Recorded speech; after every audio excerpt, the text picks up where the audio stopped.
एक बार जय करा लगा देना। जय जोहार का नारा है, पसाड़ी वाला बोलता नहीं बेरोटा कम कहेगा, बोलो का नारा बेरोटा વધારે होगा। जय जोहार का नारा है, जय जोहार का नारा है। सबसे पहले मंच पे मंचासीन हमारे समाज के पूर्वज अग्रज, जिन्होंने हमारे समाज को जन जागरण के लिए, हमारे समाज को आगे बढ़ाने के लिए अपने प्राणों की आहुति दी, मैं उन तमाम बुजुर्गों को शत शत नमन जोहार करता हूं। आज का जो भारत आदिवासी पार्टी का ब्लॉक स्तरीय जो अर्चना के अंदर कार्यक्रम आयोजित हो रहा है नाहली के अंदर, मैं सबसे पहले नाहली की इस पवित्र भूमि को नमन करता हूं और इस कार्यक्रम के अंदर उपस्थित हमारे भारत आदिवासी पार्टी के राष्ट्रीय अध्यक्ष मोहनलाल तिरोज, बांसवाड़ा डूंगरपुर के लोकप्रिय सांसद श्रीमान राजकुमार तिरोज, साथ साथ हमारी भारत आदिवासी पार्टी के जिला अध्यक्ष प्रभुलाल जी, संभाग अध्यक्ष कल सिंह जी मकवाना, राजू भाई प्रधान और जगदीश जी सरपंच साहब, टामटिया सरपंच साहब, और हमारे साथ में खड़े रहने वाले विधानसभा के अंदर हम सब की आवाज 84 के नवनिर्वाचित एमएलए साहब। मैं इस अवसर पर मेरी पार्टी के तमाम पदाधिकारी इस मंच पर जितने मौजूद हैं, सरपंच साहब टामटिया, आप सबका मैं, माजिया सरपंच साहब, आप सबका मैं मन की अनंत गहराइयों से सबसे पहले इस पांडाल के अंदर उपस्थित तमाम मेरे वडील दादा, युवा साथी, मेरी मातृशक्ति, आसपास बैठे हुए तमाम बड़े बुजुर्ग, मैं मेरी और मेरी विधानसभा की जनता की तरफ से आप सबका खूब खूब लाख लाख जोहार अभिनंदन करना चाहता हूं। साथियों, आज का जो कार्यक्रम है हमारे लिए बहुत बड़ा गौरव का दिन है, क्योंकि बांसवाड़ा डूंगरपुर के अंदर जिस तरीके से भारत आदिवासी पार्टी का जो कारवां बढ़ा और हम सब लोगों ने बांसवाड़ा डूंगरपुर के अंदर जब लोकसभा के चुनाव हुए उस समय राजकुमार जी का रोड को जो भारी बहुमत देकर दिल्ली की संसद के अंदर भेजा। मैं इस अवसर पर हमारे माननीय सांसद साहब राजकुमार जी रोहतका जी, तमाम जितने मंच पर मौजूद हैं और पांडाल के अंदर मौजूद हैं, बांसवाड़ा जिले के अंदर इकलौता भारत आदिवासी पार्टी का विधायक होने के नाते मन के अनंत गहराई से आपका भी मैं हार्दिक स्वागत अभिनंदन जोहार अभिनंदन करना चाहूंगा। साथियों, कई वक्तागण आए, बहुत सारी बातें हुई, लेकिन मैं इस अवसर पर कहना चाहूंगा कि आज का जो समय है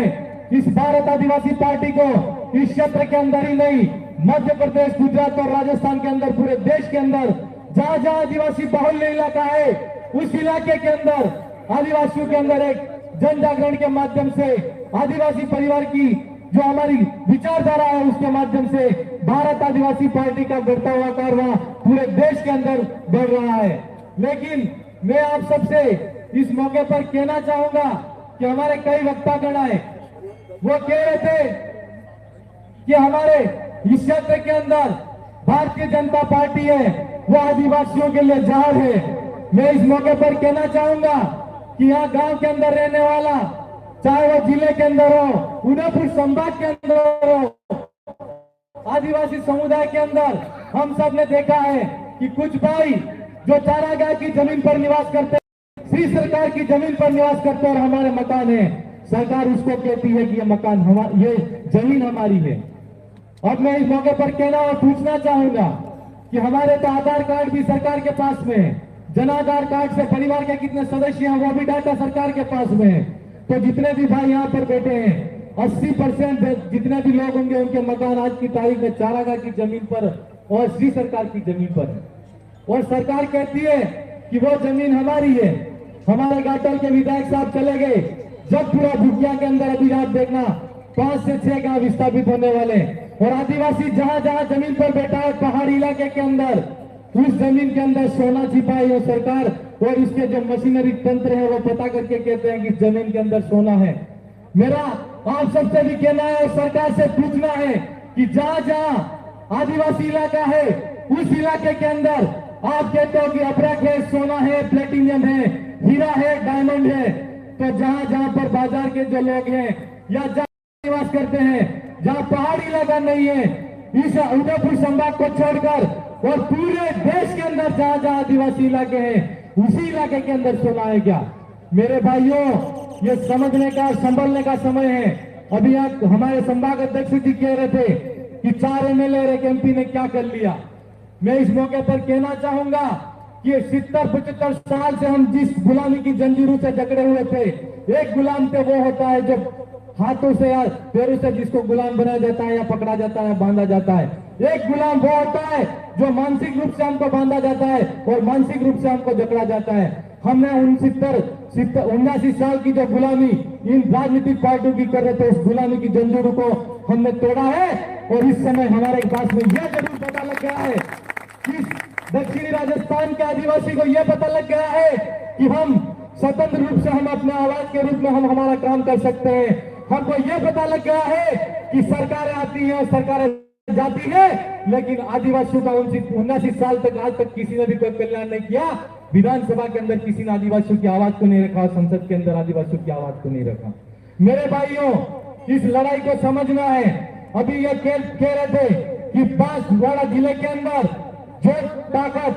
जो आपने जोर लगाया था, उसके माध्यम और उसके सबूत हमारे बीच में राजू भाई प्रधान बैठे हैं। हम चाहते थोड़ी और हिम्मत और थोड़ी और एकता रखते और निश्चित तौर पर गढ़ी विधानसभा को भी हम जीतते। आज मैं बागीदरा विधानसभा के अंदर मेरी जनता का इस मंच के माध्यम से आभार जोहार अभिनंदन करता हूं कि आपने वो जन जागरण किया। आपने जो दिया जलाया था, उस दिए से हमारी बागीदरा विधानसभा के अंदर लाखों दिए जले हैं। ये मैं आप सबसे कहना चाहूंगा। इसलिए कभी भी अपने आप को कम मत समझना और कम मत आंकना, क्योंकि जो जन जागरण और जो एकता अर्थुना से शुरू हुई थी। और मैं इस मौके पर कहना चाहूंगा कि काली रात के अंदर भी अगर आपको हमारी जरूरत पड़े तो निश्चित तौर पर चुनाव के अंदर तो हम निश्चित तौर पर रगड़ा निकालने आएंगे। लेकिन अगर ये गोविंदपुरा के अंदर जो सरकारी अफसर और सरकारी दफ्तर से आए हुए कुछ अधिकारी लोग आपकी जमीनों के अंदर आके चेकिंग कर रहे हैं और सोना या क्या निकाल रहे, क्या देख रहे हैं, अगर आपके ऊपर कोई किसी ने कंकर फेंका या आपको किसी ने एक घर भी अगर उठा के उधर का उधर किया, एक घर के अंदर से लकड़ी भी इधर की उधर की, मुझे आवाज देना, मैं आपके बीच में आके खड़ा हूंगा। ये मैं आप सबको कहना चाहूंगा।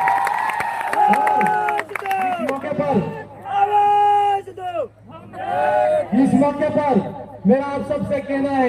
कि हमारी ये लड़ाई लोकतंत्र को जीवित रखने की है। बीजेपी की सरकार के अंदर आज राज्य के अंदर क्या हो रहा है और देश के अंदर क्या ये हो रहा है, ये आप सबको देखना है। मैं इस मौके पर यह भी कहना चाहूंगा कि वहां तक नहीं देखो तो कम से कम हमारे साथ में क्या हो रहा है वो देखना। आज हमारे गड़ा बाबा डोगरा पेंशनर, वृद्धा पेंशनर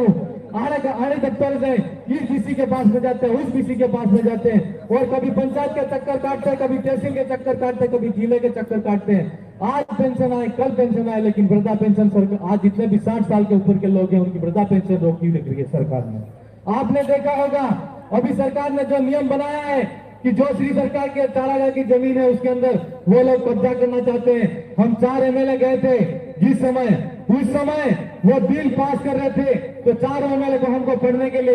हमने उस बिल पे जो भी श्री सरकार की जमीन है और चारागाह की जमीन है, आदिवासियों की जमीन और आदिवासियों को विस्थापित करने के लिए एक सरकार कानून ला रही है। हमने उस जो कागज पे उस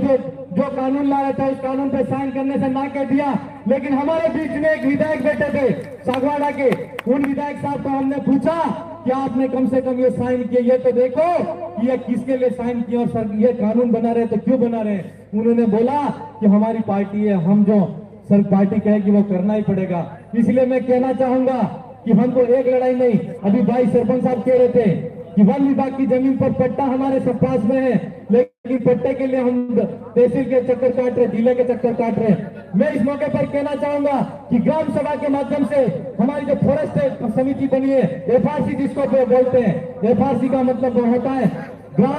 ग्राम सभा समिति की एक समिति होती है जिसको हम कहते हैं वनाधिकार समिति। उसके जो सदस्य होते हैं वो आदिवासी होते हैं, उसका नॉमिनेशन करने वाला सरपंच होता है। मैं इस क्षेत्र के तमाम जितने सरपंच हैं उनको कहना चाहता हूं कि आप सरपंच हो तो क्या कर रहे हो, और संबंधित ब्लॉक के अंदर जो तहसीलदार है वो क्या कर रहा है। अभी मैंने जिले की एक बैठक हुई जिसमें पूछा